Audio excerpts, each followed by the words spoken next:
Alright guys, welcome back. Half-assed and 1.9. Got the Audi all washed up. Oh yeah. Anyway, so cut that front frame off. Oh, I got little trees too. Little trees. Be planting boop, boop, boop, boop, boop, over there. Hopefully build a little wall. The plan is to plant more, but got these. Anyway, so I'll enter some videos. I was just sending them to my buddy, so I don't remember what I said. I think I was just explaining what was happening, but I'll enter those videos now, and yeah, and I don't really remember what they were, but I'll probably go over some of the stuff that is already in those videos. So here they are. All right, check it out. I'm putting it on these tabs. So we got flat on that tab, flat on that tab, up against the bar. Don't worry about that bar gap. So flat on that tab over here,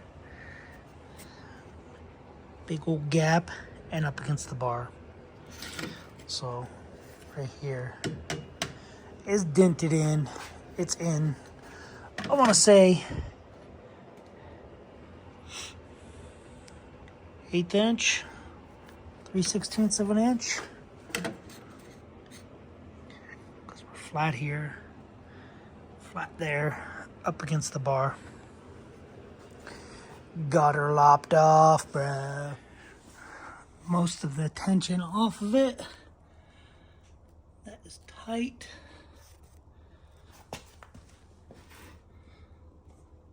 That was wide open earlier until I cut this.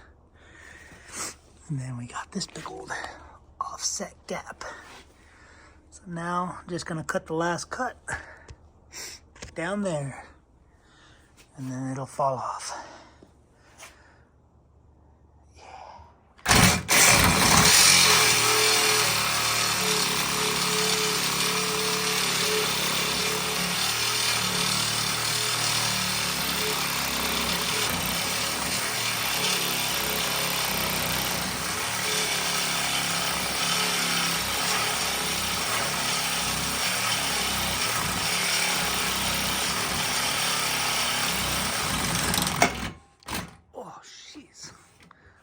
Locked up the blade in there.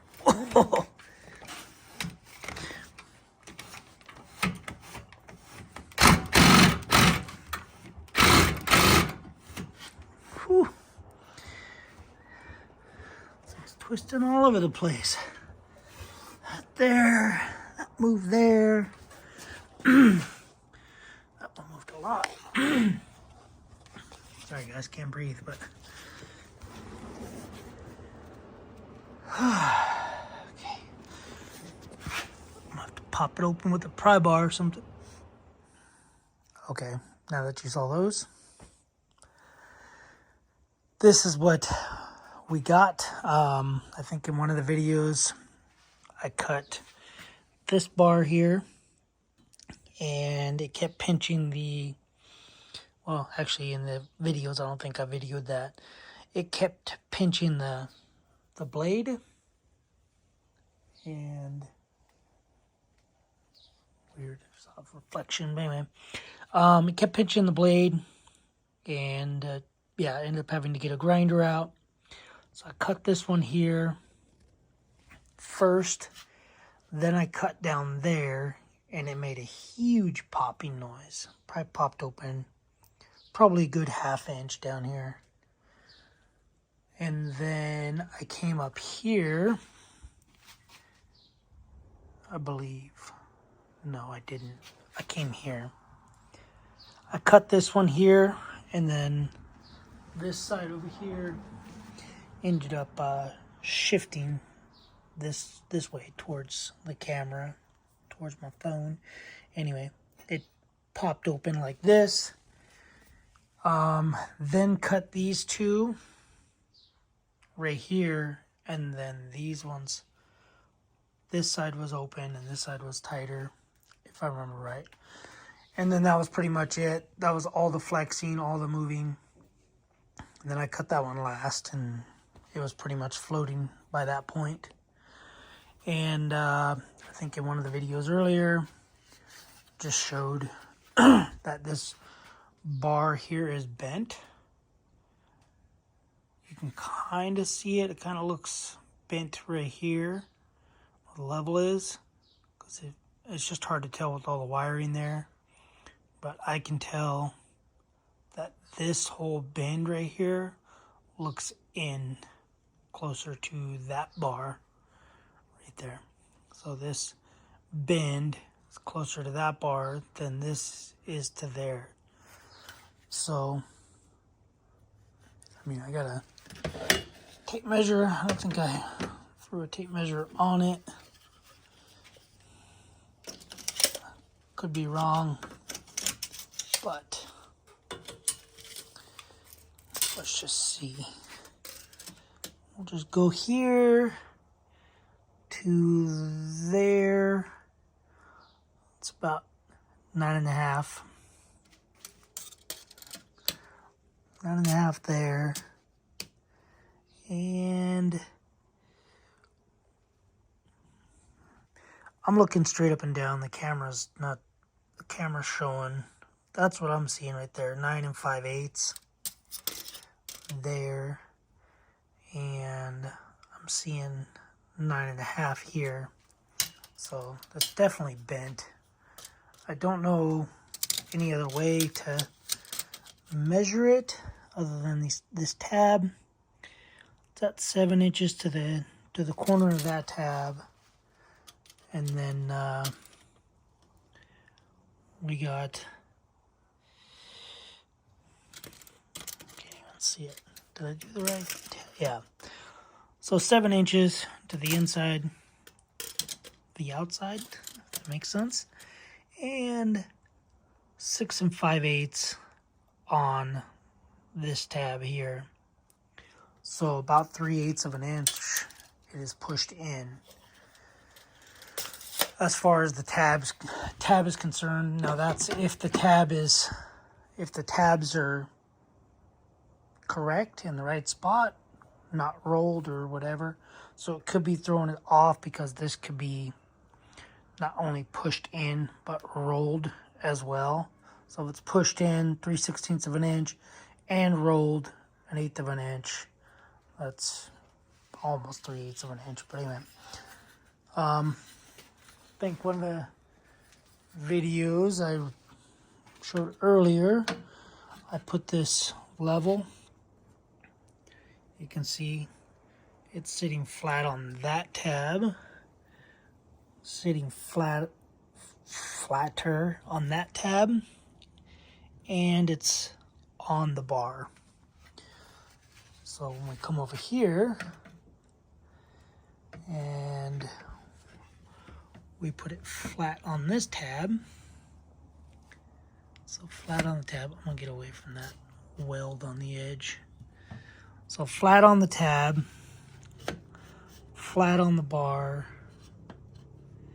and it's about 3/16 of an inch gap there. So anyway, that's what we got going on. So I'm pretty sure once we cut the frame, wherever it gets cut, I think it gets cut somewhere up here pretty high. So we cut that, that's going to release a bunch of pressure here that's stored right now. And then, yeah, then go from there. So, yeah, just mainly wanted to get this cut off so that when we get the new clip, I can at least put it in this spot over here so the wife can park her car. Anyway. So, here's the cuts. The clip the front end.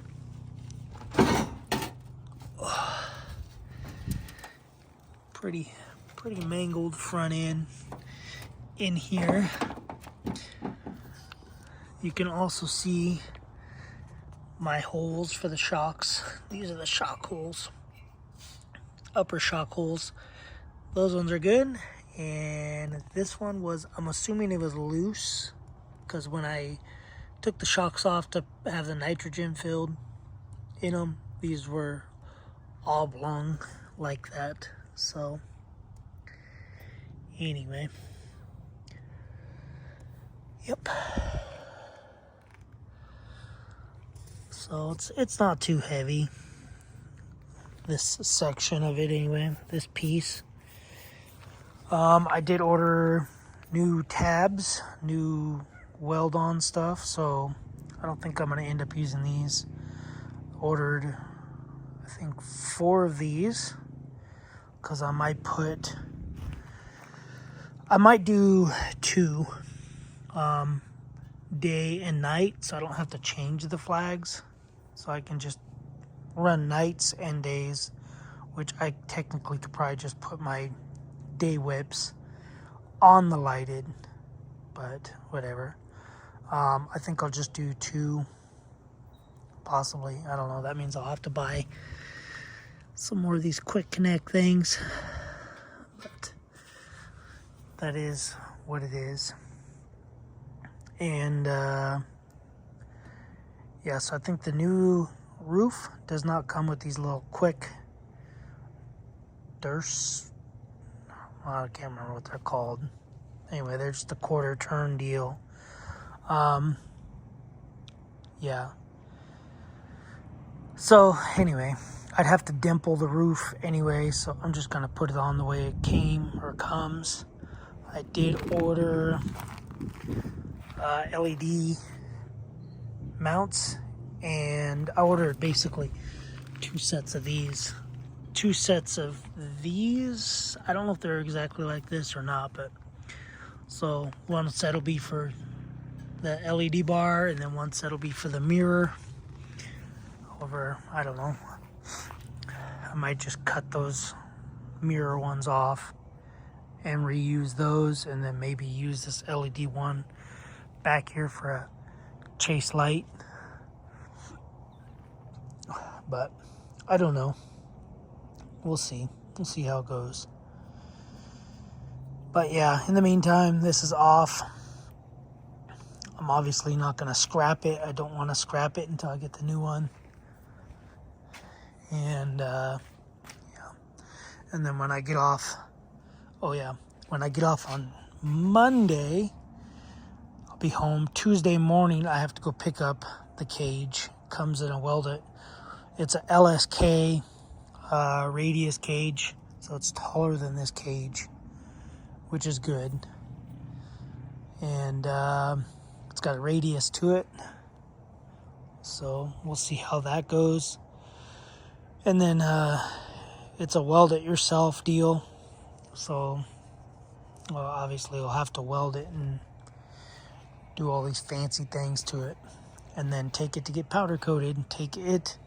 I might take the new subframe and get it powder coated clear, because it's supposed to, in the pictures it looks really cool. It's all raw steel. It's all chromoly raw steel tubing, and it's all TIG welded, so it looks pretty cool. So I might take it, have it powder coated, except for, an inch around where the welding's going to be, but we'll see. And then yeah, I'll probably drop that off, have it cleared. I'll probably have to build the cage and then drop that off, have it powder coated with the A-arms. I gotta see if they can do that color still. And I'll bring in an old front, I guess upper A-arm, and see if they can match it pretty close. I'm pretty sure they can. And then yeah, come home, do whatever. I don't know when that's all going to be. We'll see. We'll just see what happens. But anyway, and then next week when I get home, I guess I'll be planting these. So they're Leyland cypress tree bush things. Supposed to get pretty tall. But all right, guys, that's all I got. Like I said, I'm supposed to be getting parts coming in Friday. Supposed to get the tie rod ends from Kryptonite suspension. Their fine print or no fine print warranty has a lot of fine print, so kind of irritated with that because they wanted pictures and video and blood sample and just a bunch of nonsense. And I messaged the guy and I said, what happened to the no fine print warranty, man? And then I have to send the old parts back so that they can inspect them. But whatever. Anyway, they're broke. It is what it is. I mean, I get it. So I get manufacturer's warranties, but this is a unconditional warranty. So supposedly you're supposed to be able to blow it up and exchange it. But anyway, yeah, so those are coming Friday. A-arms and stuff from Motorsport are coming Saturday. I don't know when the front clip is supposed to come. He said he was going to ship it out yesterday or today, and I haven't heard nothing from him. I don't want to bug him. I don't really like bugging people too much, mainly because, you know, I don't want to rush people, because I wouldn't want to be rushed as well. So I'm letting him do his thing, especially since weather's bad in his area. I think the weather's bad in his area. And yeah, so if there's issues with weather going on out there, I want him to take care of his livelihood more than you know, my stuff. So if he's hurt, injured, dead, or whatever, you know, I can always get refunded. And once he gets his stuff figured out, if that's the case. I don't think so, but if that is the case. So anyway, guys, that's all I got for this video. I forgot I was supposed to look up this plastic part. And yeah, so all right, I'm gonna go in the house. I'm done for the day. I think I did enough today. Cutting this off, washing the car, cleaning the dryer, plant things. Brought in some pellets. Yeah. All right, guys. See you in the next video. Thanks for watching. Subscribe, comment, do what you guys do. And yeah, hopefully you're enjoying the money pit. Not really a money pit, but technically I guess it is, because all this here was supposed to be spent back there on a turbo, but oh well, is what it is. All right, guys, see you on the next one. Laters.